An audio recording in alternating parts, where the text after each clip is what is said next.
इयम् आकाशवाणी सम्प्रति वार्ताः श्रूयन्ताम्। प्रवाचकः ललितमोहनः तिवारी।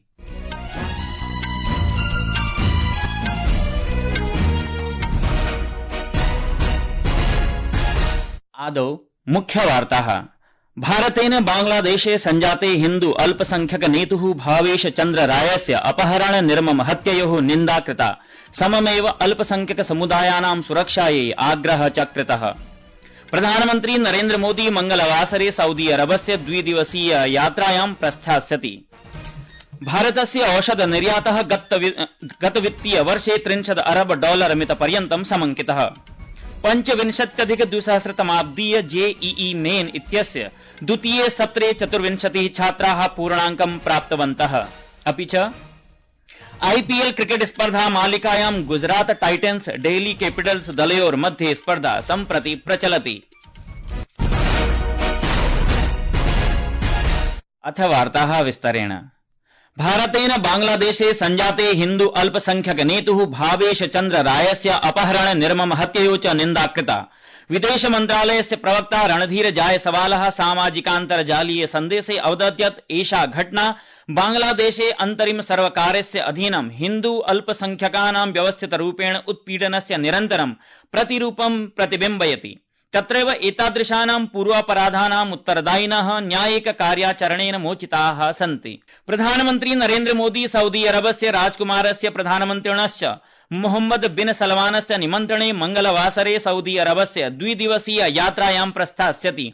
विदेश मन्त्रालयेन अद्य एकस्मिन् वक्तव्ये प्रतिपादितं यत् 16-द्विसहस्रतम वर्षात् 19-द्विसहस्रतम वर्षादनन्तरं च प्रधानमन्त्रिणो मोदिनो सऊदी अरबस्य एषा तृतीया यात्रा भविष्यति। अतः पूर्वं 23-द्विसहस्रतम वर्षस्य सितम्बरे मासे मोहम्मद बिन सलमानः G20 शिखर सम्मेलने भागं भजितुं राजकीय यात्रायां नवदिल्लीं समागतः आसीत्। अमुना भारत सऊदी अरब कार्यनीतिक सहभागिता परिषदः प्रथमम् उपवेशनमपि सहाध्यक्षितम् आसीत्। भारतस्य सऊदी अरबस्य च सामाजिक सांस्कृतिक व्यापारिक सम्बन्धानां सुदीर्घः इतिहासः वर्तते। उभयोः देशयोः मध्ये घनिष्ठः मित्रतापूर्णः सम्बन्धः अस्ति। कार्यनीतिक साहमत्ययुतेन मित्रराष्ट्ररूपेण द्वयोश्चापि देशयोः मध्ये राजनीतिक रक्षा सुरक्षा व्यापार निवेश ऊर्जा प्रौद्योगिकी स्वास्थ्य शिक्षा संस्कृत सहितेषु विभिन्नेषु क्षेत्रेषु सुदृढः द्विपक्षीयः सम्बन्धः अस्ति। विगते दशके सऊदी अरबेन साकं भारतस्य सम्बन्धाः अतोपि सुदृढाः जाताः सन्ति। प्रधानमन्त्रिणो नरेन्द्र मोदिनो यात्रा दर्शयति यत् भारतं सऊदी अरब देशेन साकं स्वीय द्विपक्षीय सम्बन्धान् महत्वपूर्णान् मनुते।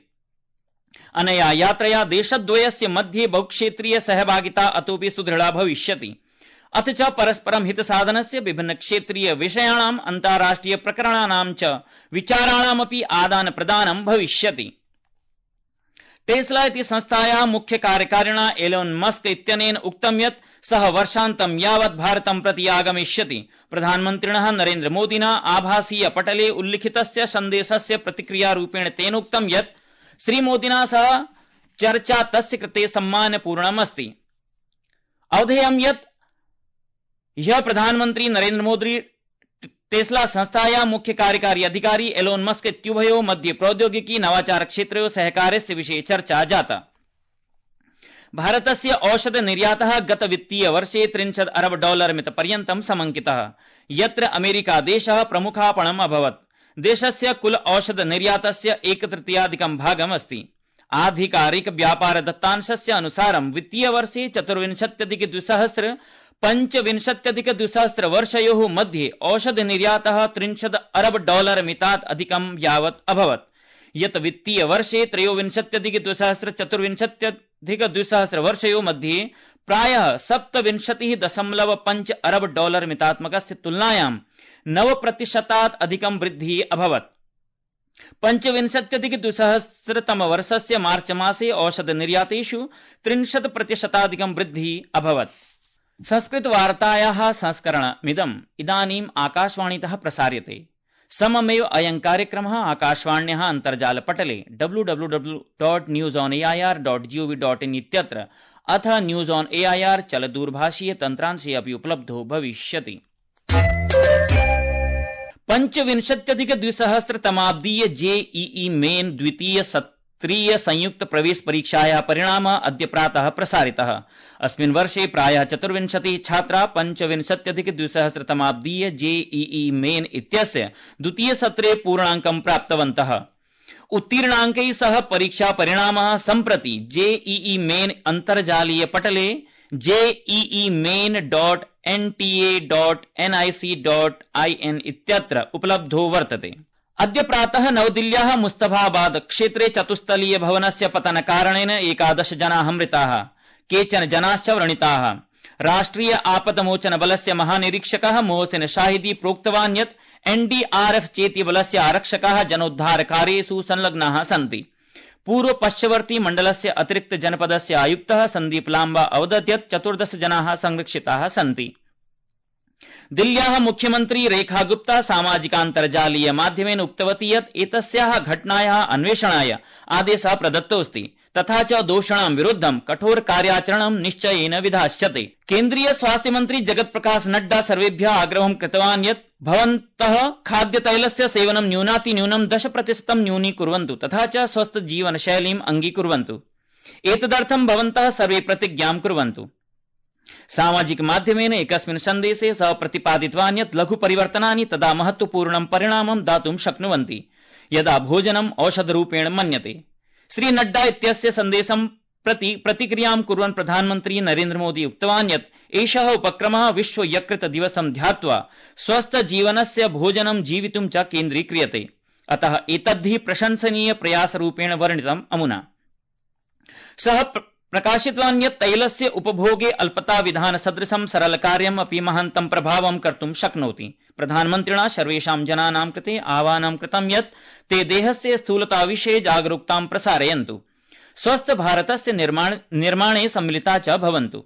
राष्ट्रपति पदासीनया द्रौपदी मुर्मू इत्यनया ईस्टर उत्सवस्य पूर्वसन्ध्यायां भारते विदेशे च निवसद्भ्यः सर्वेभ्यः नागरिकेभ्यः विशेषतया ईसाई समुदायस्य जनानां कृते अभिवादनं कृतम्।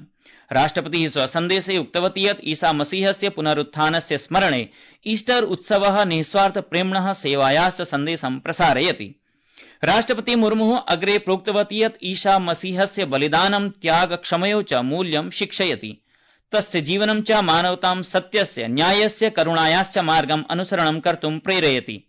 राष्ट्रपतिः सर्वैः आग्रहं कृतवती यत् ते ईसा मसीहस्य जीवनमूल्यानि स्वीकुर्वन्तु, समाजे शान्तिं समृद्धिं च प्रवर्धयन्तु। रक्षामन्त्री राजनाथ सिंह उक्तवान् यत् प्रधानमन्त्रिणा नरेन्द्र मोदिनः नेतृत्वे देशे नूतना क्रीडा संस्कृतिः विकसिता अस्ति। अद्य लखनऊ नगरस्य सांसद खेल महाकुम्भस्य उद्घाटनावसरे श्री सिंह अवदत् यत् केन्द्र प्रशासनम् उत्तर प्रदेश प्रशासनं चेति उभाभ्यामपि क्रीडानुकूल नीतयः स्वीकृताः सन्ति। अनेन लघुनगराणां युवानः स्वप्रतिभां दर्शयितुम् अवसरान् प्राप्नुवन्ति। श्री सिंह अवदत् यत् 37-2023 वर्षे गुजरात नगरे आयोजितानाम् ओलम्पिक क्रीडानाम् आयोजनार्थं प्रशासनं प्रयत्नं करोति। सममेव भारते अन्य विश्वस्तरीयानां क्रीडानाम् आयोजनार्थं प्रयत्नः अपि क्रियन्ते। रक्षामन्त्री अवदत् यत् आगामिषु वर्षेषु खेल महाकुम्भस्य परिणामः स्पष्टतया द्रष्टुं शक्यन्ते। यदा लखनऊ नगरस्य युवक्रीडकाः राष्ट्रिय अन्ताराष्ट्रिय स्तरयोः बहूनि पदकानि प्राप्स्यन्ति। सः सूचितवान् यत् सहस्रमिताः क्रीडकाः प्रायः खेलो इंडिया इत्यादिषु केन्द्रेषु प्रशिक्षणं प्राप्नुवन्ति। श्री सिंह अवदत् यत् उत्तरप्रदेशे यूनां कृते नैकाः सम्भावनाः सन्ति। सममेव मुख्यमन्त्रिणा योगी आदित्यनाथेन आगामी राष्ट्रिय क्रीडाया आयोजनार्थं प्रयत्नः करिष्यते। चतुर्दिवसीय क्रीडा कार्यक्रमेऽस्मिन् 25,000 प्रतिभागिभिः अनेकासु प्रतियोगितासु कनिष्ठ वरिष्ठ वर्गेषु च भागग्रहणस्य अपेक्षा अस्ति। नवमीतः 12 कक्षा पर्यन्तं छात्राः कनिष्ठवर्गे स्पर्धां कुर्वन्ति। अपरतः महाविद्यालयस्य विश्वविद्यालयस्य छात्राः वरिष्ठवर्गे भागग्रहणं कुर्वन्ति। आईपीएल क्रिकेट स्पर्धा मालिकायाम् अहमदाबादस्य नरेन्द्र मोदी क्रीडाङ्गणे डेल्ही कैपिटल्स दलेन 4,200 धावनाङ्कानां लक्ष्यं गुजरात टाइटन्स दलस्य सम्मुखे स्थापितम्। तत्रैव सायं 7:30 जयपुरे राजस्थान रॉयल्स दलं लखनऊ सुपर जायंट्स दलेन सह स्पर्धिष्यते इति वार्ताः।